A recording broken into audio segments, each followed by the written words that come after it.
Okay, family. Peace, peace, everybody. I wanted to make a video about readings because I feel that a lot of people are afraid of it. And I get that. I totally understand it because I used to be afraid too because I didn't know what it was.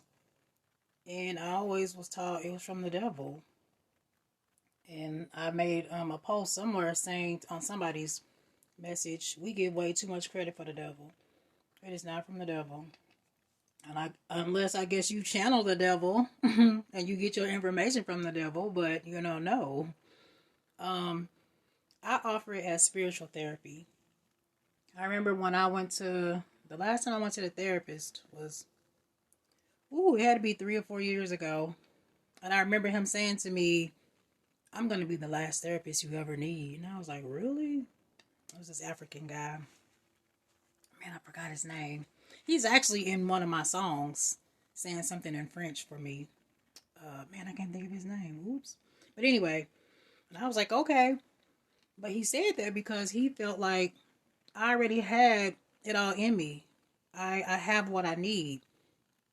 And I just needed, like, it's like I had all the ingredients and just needed the recipe. And he was like, I'm going to give you the recipe. I still didn't get it, but now I get it. So, I remember, I don't even know how I even got into readings. I don't know. I guess just on my journey, I started learning a lot of things and esoteric knowledge, metaphysics, things like that. And the more things I heard and that was explained to me, I was like, oh, oh, oh. And then it connected to readings. And it made it seem like it's not so bad. And I think maybe somebody talked about one or whatever. And so I started kind of, listening a little bit, reading up on things. And then I got a deck of playing cards and, cartomancy. I was learning about that. And it made me think because it was like people who play playing cards. Those were like the original tarot cards.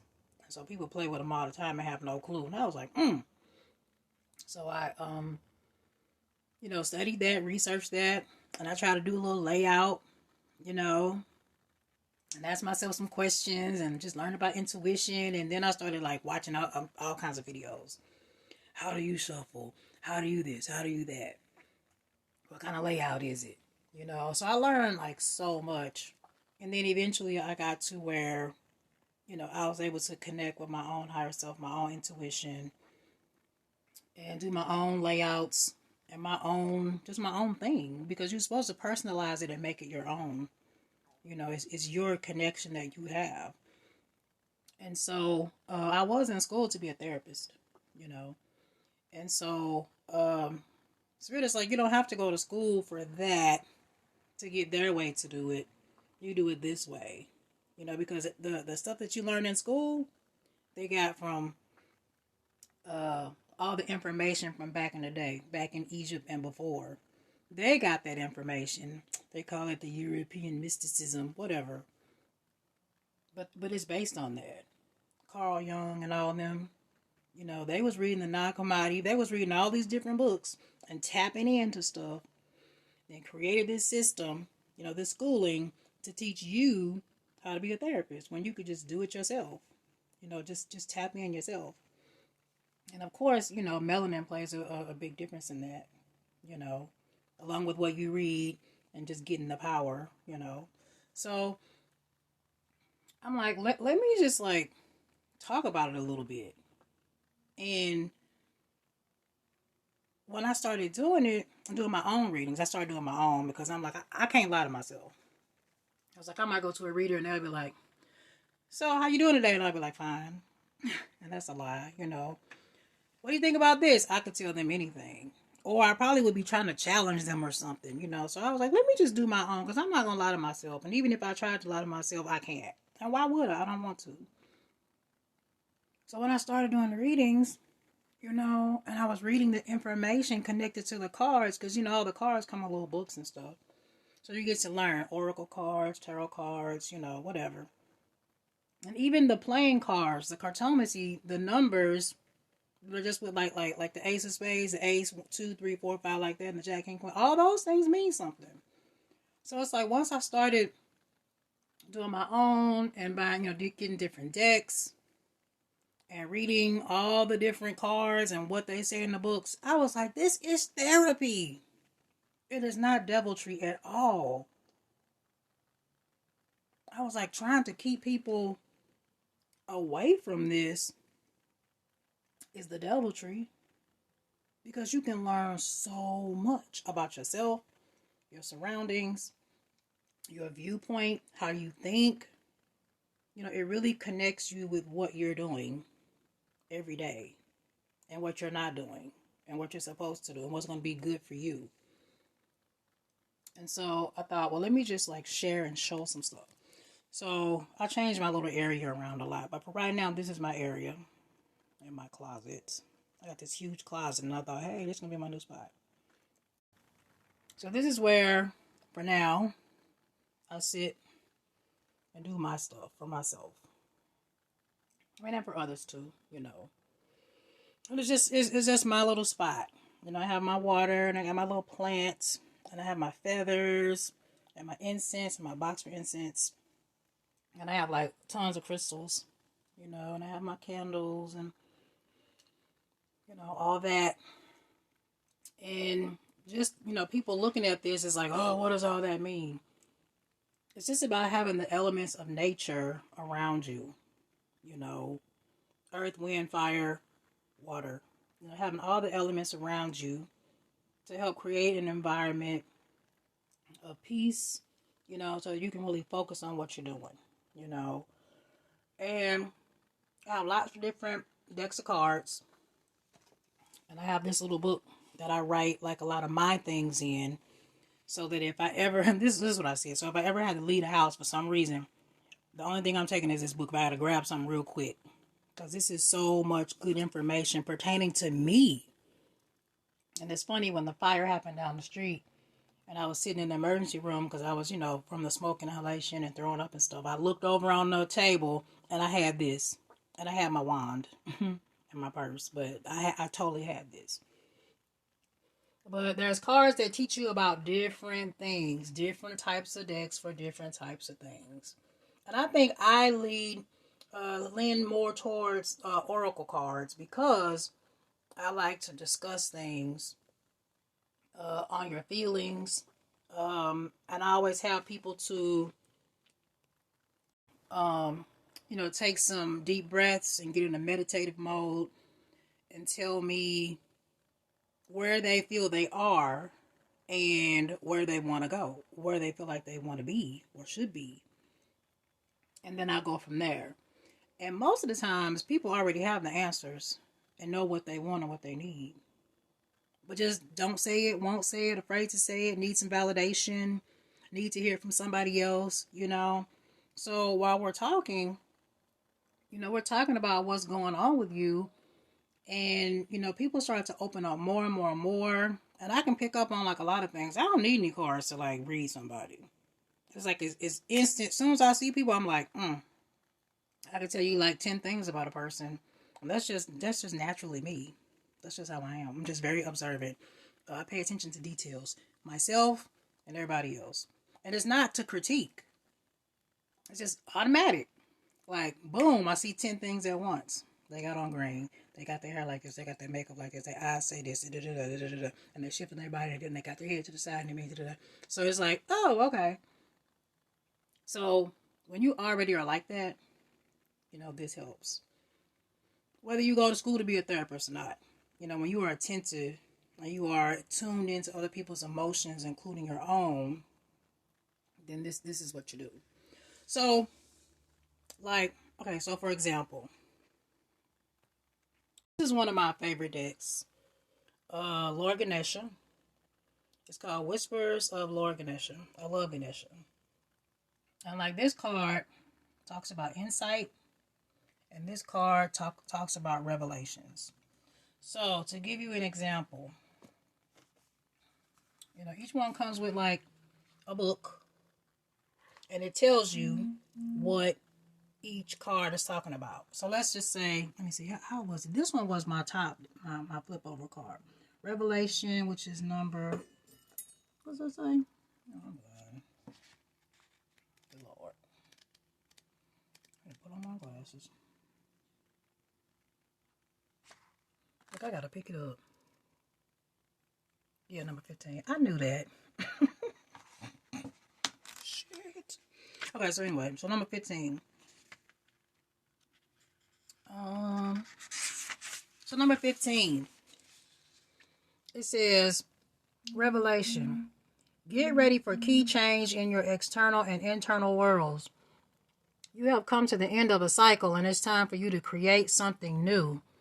Through this card, Ganesha is indicating that it is time to break down some of the structures that you have created in your world. This has the potential to feel painful and challenging if you resist the process. This revelation coming to you may relate to your ego and your illusion of separateness from others. You will develop a new perspective on things, and your revelation will help you to grow stronger, wiser, and more composed. You might encounter some challenges along the way, but these are necessary for your spiritual growth and enlightenment. Honesty will bring about a positive change, even if you experience some pain and anxiety throughout the process. When you begin to reach for your goal, you will come to realize that your true security and strength lie within yourself and your relationship with the universe, and not in some false belief system or artificially created world. Be willing to reveal your truth to those around you. So yeah, not DoubleTree. That is encouragement. That is to help you to understand where you are in life. And we all go through things at different times. So if you feel like something is about to change and you're afraid, you're not sure, and you get a card like this, it helps you to work through it. It helps you to realize, yes, you're right. You are in for a change. Something is about to happen.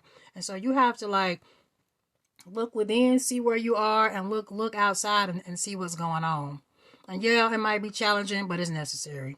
You're trying to grow, you're trying to be enlightened, well, things have to change. Things that are not serving you anymore have to drop away.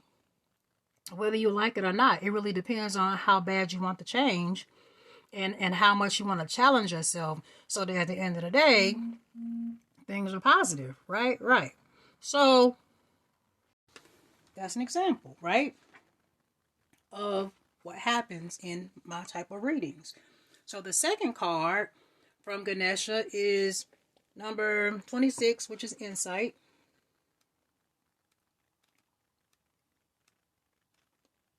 I look like my mama. What? 26, which is Insight. This card here. Right? So it says, your inner compass knows the key to your true happiness. Ganesha is focusing attention to your third eye chakra. He is acknowledging that you are in a phase where you can grow and expand your consciousness. Intuition is the voice of the spirit and soul. It can be heard when you are in a state of calm. You have the ability to tune into a strong, clear connection. The guidance you receive from the divine can always be trusted.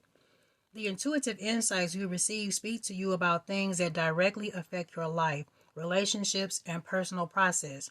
You may find that your intuition grows and becomes clearer the more you tune in and follow it.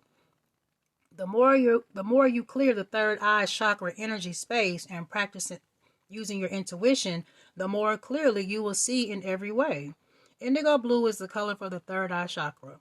When the third eye chakra is in balance, you are self-realized. You will find that you live in harmony with your expanded true self and with people who you interact with in your life.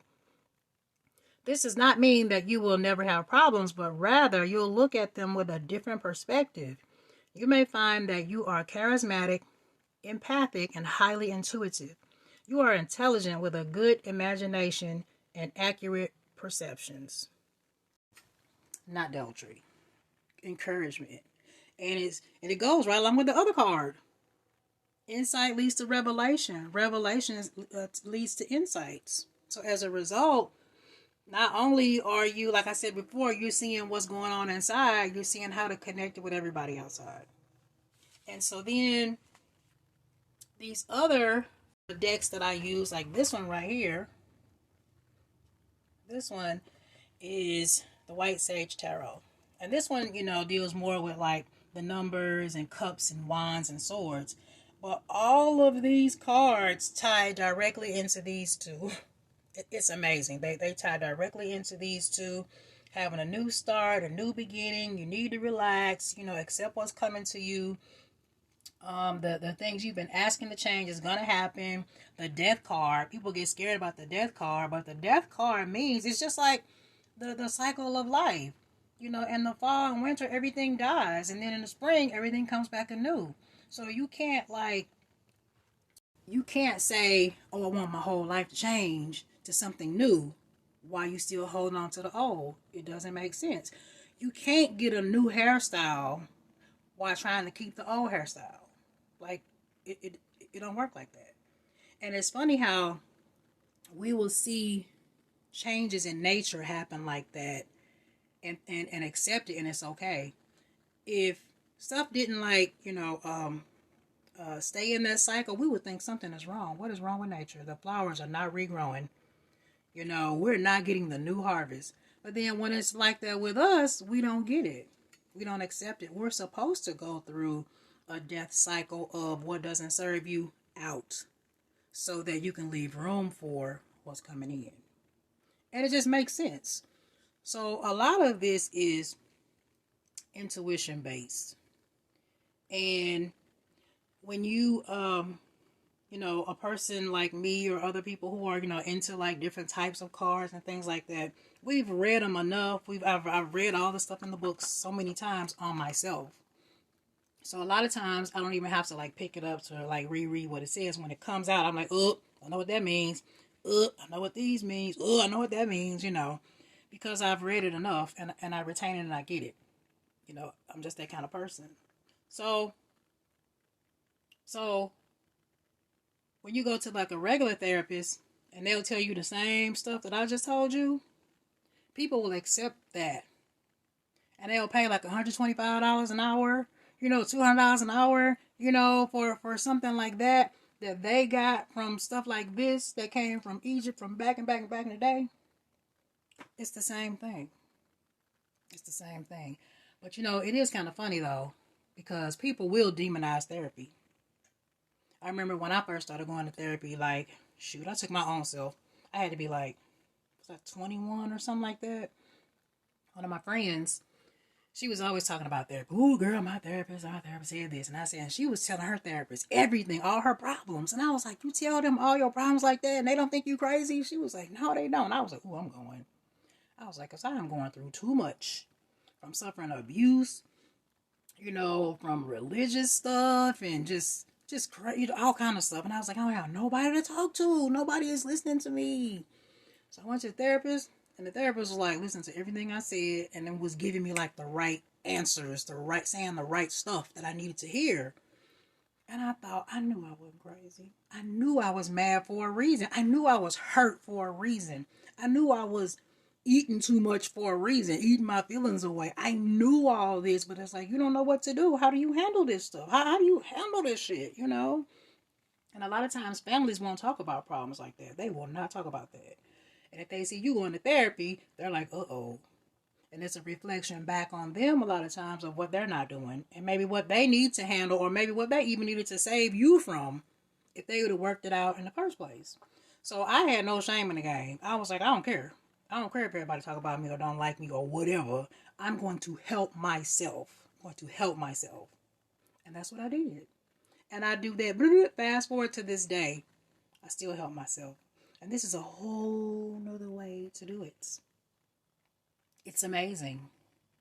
And because I stopped going to school to be a therapist, their way, and I'm doing it this way, somebody could call me up on the line and ask me a question, and I'm going to give them this answer versus that answer. No matter what, I'm going to give you the same kind of encouragement, the same type of answer. So it's like we have to get out of being afraid of something that we don't even understand or know about. And on TV, they demonize and make the stuff crazy. Why is always the reader some crazy looking kooky person looking like hell and damnation and then some? And they always like, boo-hoo-ha, so scary. Crazy shit. It's like, oh my gosh, it makes me mad. Because now when I see it, I was watching some show. I don't know what it was. And the black lady downstairs was the reader. and she was just crazy as hell. And then she turned out to be a demon. It was like nuts. I was just like, ay, ay, ay. So then, when you're introduced to this, you're like skeptical and you're like, nah, I ain't doing that shit. Nope. And it's like, oh my gosh. So, no, we have to get out of being afraid of it. Learn what it is. Know who you're talking to. That's a big key.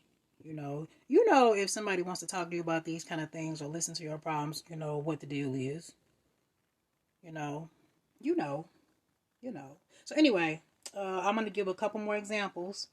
And I'm doing this to show what I got from that deck, then what I got from the White Sage deck, what I got from the Ganesha deck, and then I have two from my New Orleans Voodoo Tarot deck. I got this Oya and this I say Gueda. It may be Gaeta. I don't really know how to pronounce it exactly, but both of these were on point.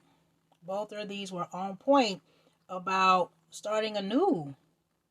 And how I won't get into it because it takes some time to explain them, but the point is they both tied in along with this brand new things, this brand new things, this brand new things.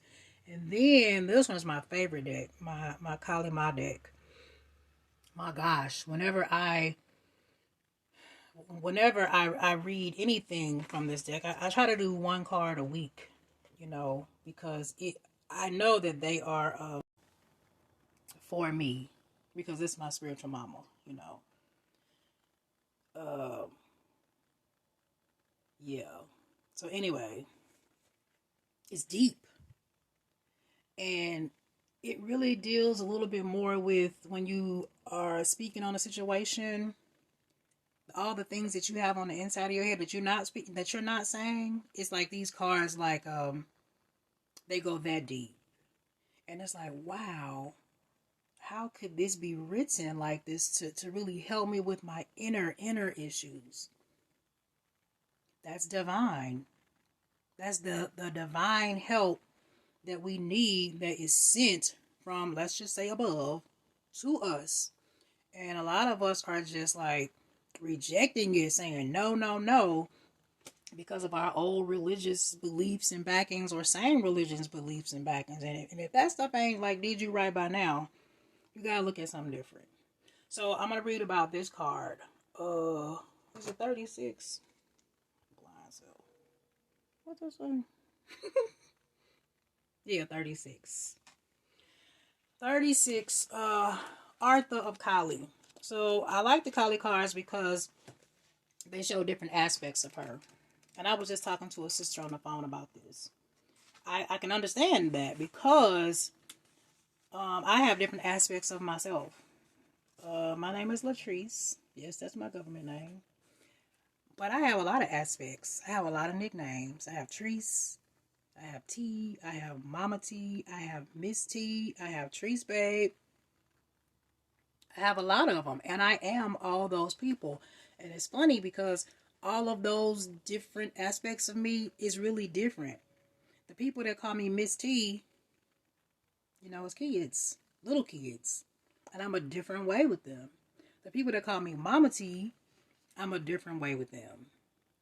The people that started calling me T, it's like I'm a different way with them. Trees Babe was like a whole high school nickname. That was a different person too. But I'm still all those, and I still get called all those too. And I do act different, I guess, with those. Not like funny acting, but it's different.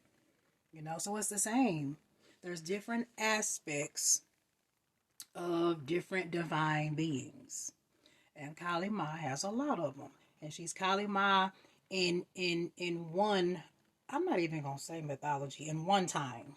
In one timing. You go across the board, she's another one. Hathor, you go across the board, she's another one. From Egyptian to Greek to Roman to whoever all made their own. Or, I won't even spin it negatively. Everybody explains it in their own way. But you always have to know where the source is and where it comes from. So, the aspect of my divine parent that I relate to the most is Kali Ma. totally Kali Ma. It is not a lie.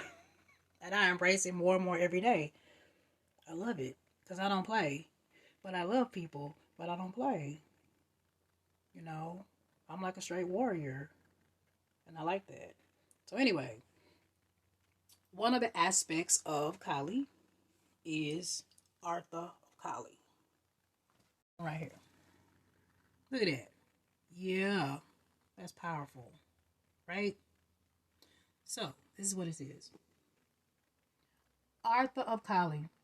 Her heart contains the seed of your soul and complete awareness of the divine destiny she has always intended for you. There is a sacred purpose for which you were born and a meaningful, divinely protected pathway for you to fulfill it.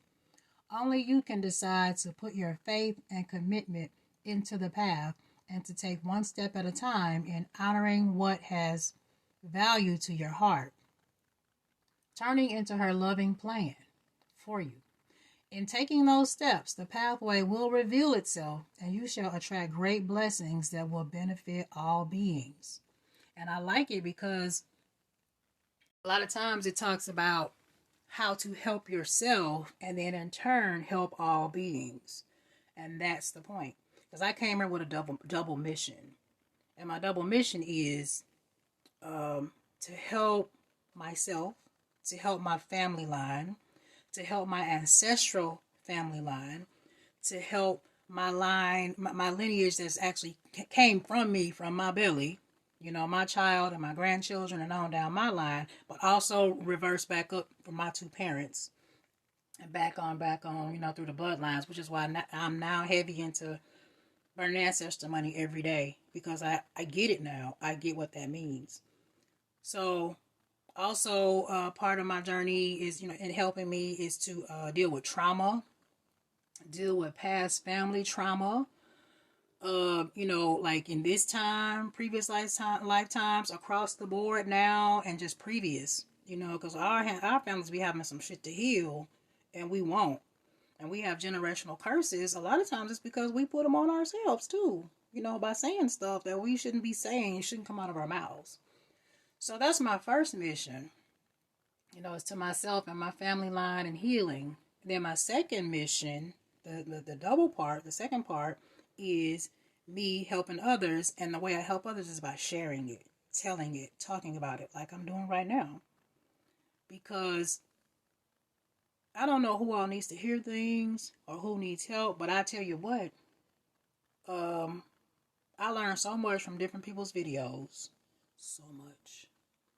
And if they hadn't made those videos, I would not be this far. In 3 years, I have binged like so many people. Oh my gosh. Like a crackhead. I was binging. It is not a lie. And then I would have to sleep for like days because my mind would be blown. But it's what I needed. It's what I needed to get through this. And we're all here on missions like that to help ourselves and then to share and help others. That's why so many channels and so many teachers and stuff like that. You know, real ones, for real. And some, you know, you can even learn stuff from the fake ones. You know, you just got to know the difference. You just got to take it all in and, you know, weed out the good from the bad and, you know, use your mind, you know.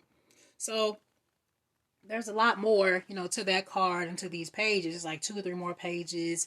Plus it has like a prayer that you can do, like a meditation that you can do. And all these things are to help you. So there is no deviltry. These things are to help you in a positive way, you know.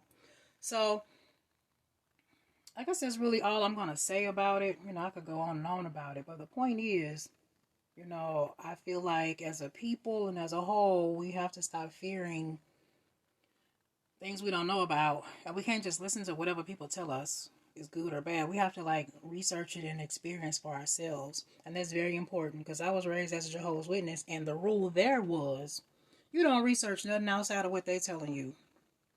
Not outside of their books. Not outside of their website once they got it. Not outside of their little CD disc. Not outside of their library. That means that they could have been telling me anything. And I'm supposed to go 100 to that. Something ain't right about that. something is not right about that. Because if God made you who you are and said he loves you and you're his reflection and all that kind of stuff, you can't at the same time say he a mystery and you can't learn everything about him and there's just a lot you just gonna know. Leave it up to God. That don't make no sense, because God, if God is omnipotent and all knowing and all seeing, all these wonderful things, universal and on and on and on, cosmic, then why limit him and put him in a box and be like, wait a minute, you made me like this amazing being and I can't know about you? I can't know about myself? Something ain't right. So you have to question everything. You have to research. And when you do, it leads you to different ways of doing things. And for people who are like, oh my God, Tristan got into the devil, I'm like, Negro, did I look like I would get into some devil stuff before this? No. So evidently, if I'm doing it and I'm a part of it this heavy and I'm speaking out about it with no shame, then it must not be the devil. Hello. So don't be afraid to like look, because most people are afraid to look because they might see something wrong in what they were thinking or believing. So what? I'm like this. If I'm thinking wrong and I'm talking wrong and I'm believing wrong, somebody tell me, somebody show me and help me. A lot of people will sit back and let you just drown. You could be like on the wrong everything. You could be doing wrong stuff. Some of the people who you consider as your friends, they will watch you drown. They will watch you drown. So it's like, I don't want to hear it. If I'm on the wrong path, somebody tell me. And if somebody ain't gonna tell me, I'm glad that my higher self loves me and my higher self told me. And my spiritual parents were protecting me the whole time I was in crazy religion for 30 years, believing weird shit, and doing weird shit, and doing a whole lot of stuff I didn't agree with, and talking to and liking a whole lot of people I didn't want to talk to and didn't like, especially pedophiles. A lot of religions are full of pedophiles. And in Jehovah's Witness religion, I had to sit right next to them and be like, oh gosh, no, no, no. So anyway, I got out my little box for a second. But my mama calling mine. So yeah, so I hope that this will help anyone who watches it and who wants to talk and wants to get some help and wants to get some things off their chest, because it's all for our highest good. It's all for the best. So peace, family. Not this, but this.